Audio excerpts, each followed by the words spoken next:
Nel cuore delle Alpi troviamo le cime più belle e più alte d'Europa. Il Monte Bianco, il Gruppo del Rosa, il Cervino, soltanto per citarne alcuni, si innalzano maestosi a oltre 4000 metri ad abbracciare la Valle d'Aosta. De manière globale, je suis un immense amoureux de tout le Val d'Aoste.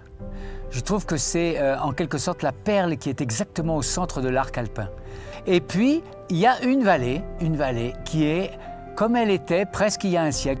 Tout est encore d'origine, tout est préservé, tout parle à l'âme en quelque sorte. C'est-à-dire c'est une vallée qui par malheur, je pense, à un moment donné, n'a pas pu se développer au niveau des remontées mécaniques, en fait, de la modernité du tourisme de l'époque.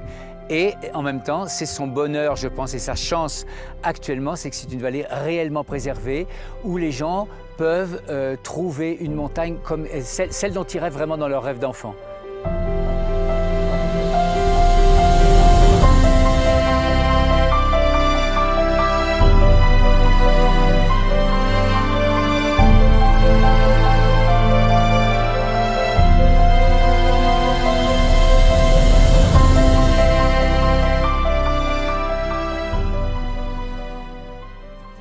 Il y a dans cette vallée des gens qui sont restés eux-mêmes, c'est-à-dire ancrés dans la tradition, mais ouverts vers un tourisme d'avenir.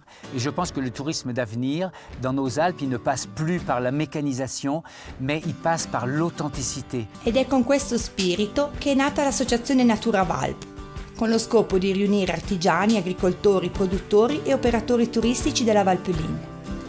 Tutti sono mossi dal desiderio di proporre un'offerta turistica completa in difesa di un territorio selvaggio.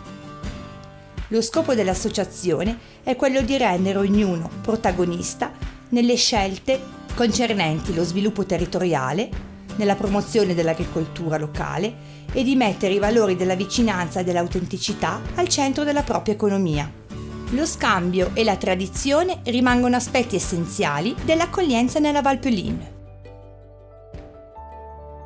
Et alors c'est le côté, je trouve, extraordinaire, prémonitoire, mais aussi incroyablement courageux quand tu penses que finalement ces gens-là arrivent à faire entièrement revivre un pays au niveau des légumes, des potagers, de l'élevage.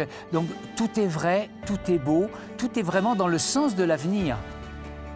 Scegliere la Valpelline in maniera permanente o temporanea significa scegliere di ritornare alle origini e di riappropriarsi di una natura preservata e grandiosa.